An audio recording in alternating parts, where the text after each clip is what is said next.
A companhia do Dr. Rubens Jambroni, professor adjunto 4 do Departamento de Cirurgia da Faculdade de Medicina da UFRJ em Cirurgia Cardiovascular. Muito obrigado, Dr. Rubens, por mais esta participação no blog do Divã Cultural. Bom, boa tarde, é um prazer muito grande estar aqui com você, Rogério, e com o público, né, que nos vê e nos assiste. Acho que essas mensagens que a gente passa aqui, espero que sejam sempre muito úteis, e eu acho que nós estamos vivendo esse momento em que vivemos um mês, né, em que tem o dia do mestre, onde eu trabalho na UFRJ como professor, na Universidade Federal do Rio de Janeiro, e sou médico atuante, né, em outras unidades também, principalmente lá nesse hospital, que nós temos o Hospital Universitário. E ao mesmo tempo que é uma alegria comemorarmos, e vários colegas e vários pacientes agradecem os cuidados que receberam de nós, do nosso grupo de trabalho, nós estamos vivendo um momento realmente muito difícil, tanto na área do ensino, que eu atuo, como na área assistencial. É uma realidade paradoxal, né? Quer dizer, por um lado, o médico que ainda continua idealista, que quer se dedicar, mas a dificuldade da viabilização dos recursos pelo poder público, né? Pela ingerência política, né? Sem dúvida nenhuma, essa sua colocação é perfeita. O momento é exatamente esse.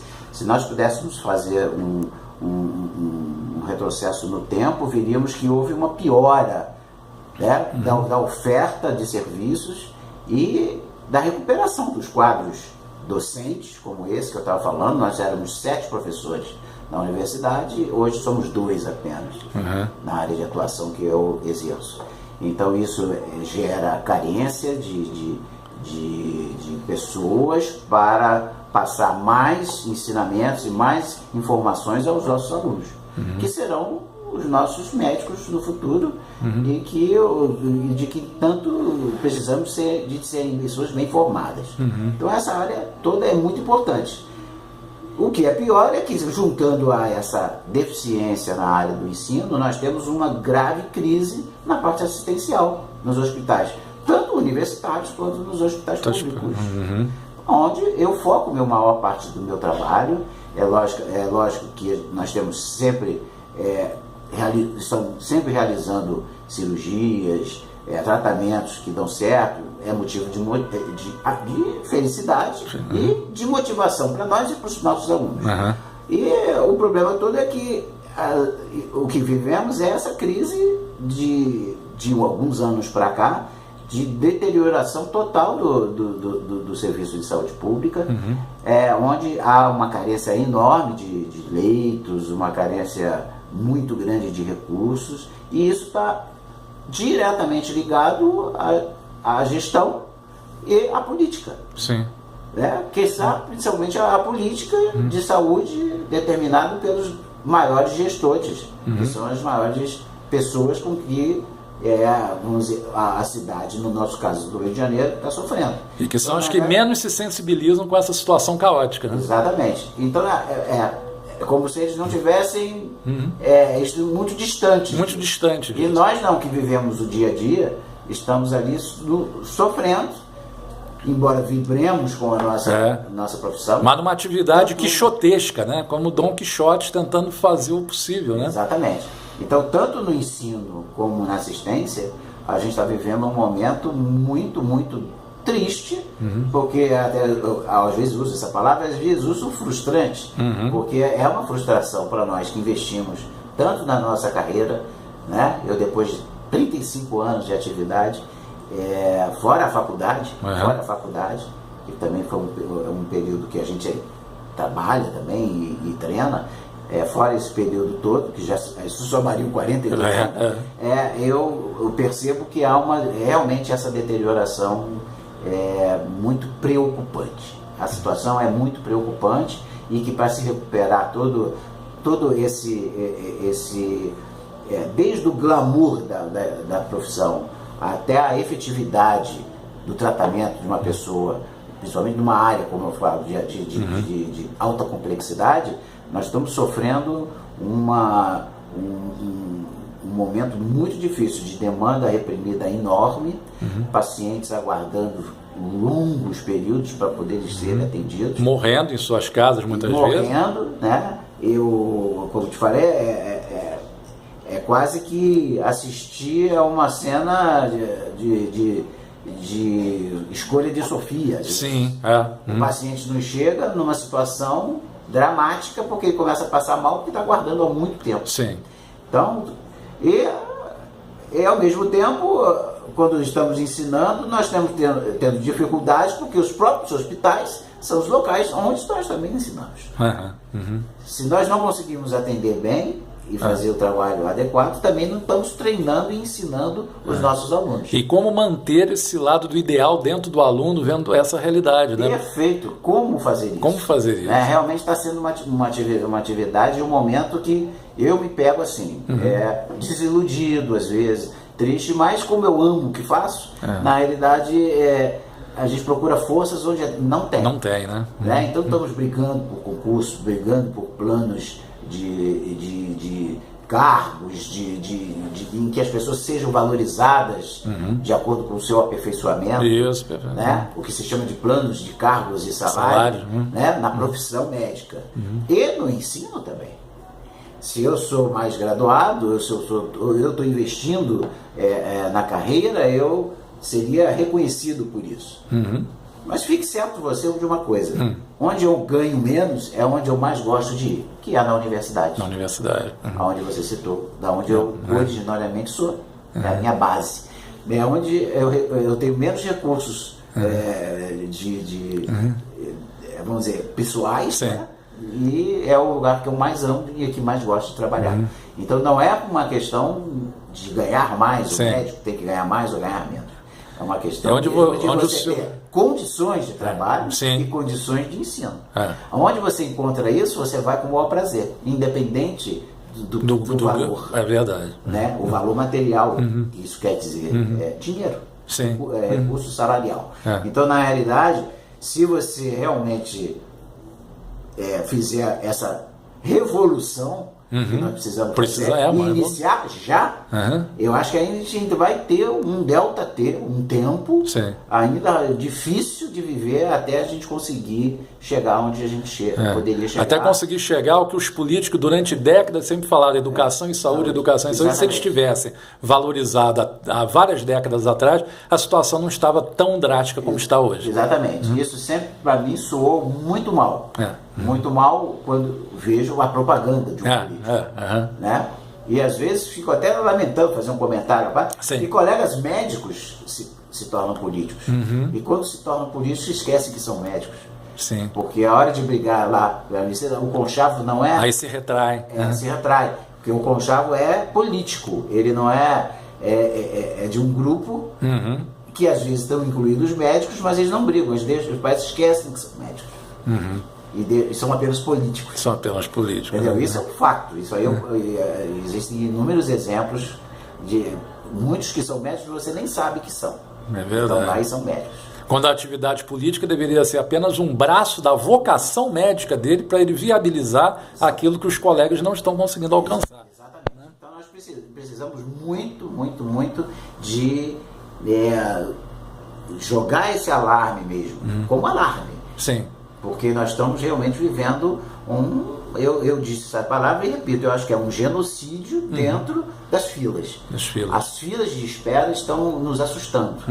E nós não estamos conseguindo dar conta de atender essas pessoas e também de ensinar adequadamente os nossos alunos por falta dessa estrutura, tanto do hospital, da assistência, como dentro das faculdades, com um número cada vez menor de professores que não são repostos, se aposentam ou falecem e não são repostos essas vagas. Então nós estamos vivendo um duplo problema na área médica, que é o ensino e a assistência. Agora, doutor Rubio, diante dessa situação, por exemplo, o que as pessoas poderiam fazer desde cedo, desde a sua juventude, para cuidar melhor da sua saúde cardiovascular e evitar entrar nesses quadros tão problemáticos que fatalmente ela não vai ter como ser atendida no tempo certo? Eu acho que isso são mensagens de que se discutem nos congressos, coisas que nós estamos sempre nos reunindo, principalmente os ligados à área acadêmica, né? De passar informações as melhores possíveis, via qualquer sistema de mídia, televisão, ou mesmo escrita. Nós, através da nossa sociedade, sempre tentamos dar aconselhamentos que previnam as doenças cardiovasculares. Elas são as mais prevalentes, principalmente as doenças do coração, que são ligadas à hipertensão, por exemplo, né? a diabetes também. Mas as doenças circulatórias, elas nos assustam. O número de pessoas que perdem seus membros por doença aterosclerótica precocemente é enorme. Isso tudo vem a juntar com a política que nós estamos falando, a política de saúde. Então é assustador, né? Eu que já estive em outros lugares, isso não é a realidade de outros países. Então, na realidade, o que podemos fazer? É lógico, alimentação saudável, a cultura dentro das escolas, as escolas, desde a escola primária, a mostrar que a parte de atividade física é fundamental. Evitar o sedentarismo desde cedo, né? Isso você vai hoje a qualquer encontro médico, nessa área que eu milito e trabalho, não tem nenhum congresso, nenhum encontro, que não se fale nesse assunto. Atividade física. Mesas redondas sobre esse assunto. Porque isso é altamente preventivo. Para que as artérias não se acumulem gordura, não formem placas, não entupam, e obstruam os vasos sanguíneos. Então, isso é uma das coisas muito importantes. Os hábitos outros de vida que a gente, em alguns, por incrível que pareça, diminui em alguns momentos nas nossas estatísticas, é o tabagismo, né? O alcoolismo em menor índice, mas o tabagismo é altamente deletério à circulação. E de vez em quando você parece que há um recrudescimento, às vezes não, mas na classe mais pobre o tabagismo ainda é muito forte, né? Muito intenso. E aí essa população acaba sofrendo mais, por falta de assistência adequada, orientação e pelo hábito do tabagismo. Isso é uma outra coisa que tem que ser dita. E o controle, depois de uma certa idade, que gira em torno aí dos 40, 35, 40 anos, a gente deve estar vigilante, né, nos nossos exames, né, nos nossos exames de não exames sofisticados, mas exames básicos, né? de teor de gordura sanguínea, né, que chama-se lipidograma, da nossa status da glicemia, né, que é a nossa glicose, que muitas vezes elas estão alteradas e você não está percebendo. Não está percebendo. A hipertensão arterial, a hipertensão, às vezes ela abre o seu quadro com um AVC, um derrame, né, como se fala popularmente. Então, na realidade, essas atividades preventivas vão evitar que tudo isso se manifeste precocemente e você consiga ter uma qualidade de vida melhor. Por mais tempo. Por mais tempo também, sem dúvida nenhuma. Eu acho até o mais importante é a qualidade do que o próprio tempo. Mas na realidade, a qualidade de vida, as pessoas perdem e ficam anos doentes porque não fazem essas prevenções. Essas são as mais essenciais. Né? Logicamente, se está hipertensa, controlar, ir ao médico com frequência, consultar, né? Embora entre em conflito no momento do que a gente estava falando anteriormente. Se eu preciso do médico e eu não tenho, né, eu vou ter menos assistência e vou ter mais doença. Então nós temos que juntar essa conversa num todo e mostrar que muita gente não está fazendo a prevenção porque também não tem acesso à informação e ao médico. Ao próprio médico que vai ter o seu papel de fazer as orientações preventivas dessas doenças cardiovasculares. Né, que entram as doenças começando do acidente cerebral ao infarto do miocárdio, que é o infarto cardíaco, o ataque cardíaco, né, as doenças pulmonares nos tabagistas, nos que não praticam exercício, que é a doença pulmonar crônica, e assim vai pelas artérias, ocluindo, formando aneurismas muitas vezes, que são dilatações, e tromboses. tromboses que a gente, ou talvez seja o que a gente mais encontra na nossa atividade atualmente, nas emergências sobretudo, já que os hospitais estão carentes desse atendimento preventivo. Né? Mesmo com clínicas de família sendo criadas, isso está longe ainda de ser suficiente, até por vários motivos, inclusive o ensino. Porque você precisa ensinar bem para ele poder ensinar bem ao paciente fazer a prevenção. E aí a importância das mídias também, hoje em dia, vários canais de televisão tendo programas com médicos, prestando esclarecimentos para a própria população e se alertando disso, né? Exatamente, isso inclusive devia ter programas como se fossem programas regulares, né? Regulares, assim escritos como falados, e assim como propagandas que sejam distribuídas o tempo todo, alertando sobre aquilo. Existem programas, mas todos são muito ineficientes, porque não há interesse político de investir, porque isso custa, isso tem custo. Né? Às vezes a um político interessa mais ele fazer uma obra, uma coisa que vai de maior impacto, do que trabalhar isso que é trabalhar em cima do próprio ser humano, né? Do seu próprio semelhante. Então, na realidade, essa disparidade ela é real, é preocupante, eu diria que alarmante. Então, acho que a gente deve divulgar o máximo que puder isso que eu estou te dizendo, porque esse é o fato. Isso não é uma ilusão. E muitas vezes a gente vê políticos, às vezes que não tem nada a ver com a nossa área, falando exatamente o contrário, que está cada vez melhor, que a situação está cada vez... tentando maquiar uma situação. Tentando maquiar, exatamente, maquiar a situação que ela não é a real. Né? Na real, nós estamos perdendo vidas que não deveríamos estar perdendo. Certo? Então, eu creio que isso seja importante. Acho que se você quiser complementar, acho que eu que trabalhei sempre em emergência, posso comentar sobre esses trabalhos de trauma. Na realidade, é um problema da cidade, dessa mobilização, sobretudo com os acidentes de motocicleta. E de muito jovem, né? Chegando. Muitos jovens com lesões vasculares, aí da minha área, vasculares, que perdem membros precocemente. Isso é um dano social pessoal, principalmente, enorme, mas socialmente é uma pessoa que vai se tornar um grande problema para a própria sociedade. Sim.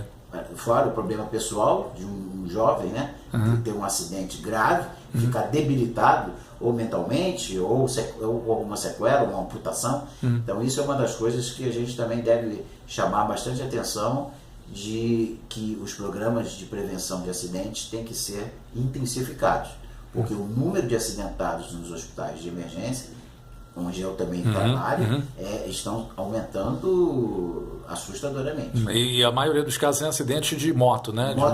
Exatamente. Eu estou fazendo especificamente um trabalho sobre acidentes de motocicleta, e na realidade, como houve um grande aumento da procura de motociclismo para mobilização, pela mobilidade, o número de acidentes ele é incrivelmente grande e com danos, às vezes, irreparáveis e com consequências muito danosas da pessoa. E esse grupo que você mesmo citou, muitos são jovens. Ok, doutor Rubem. Muito obrigado pela sua participação aqui no Divã Cultural. Nada, foi um prazer, viu? Muito grande.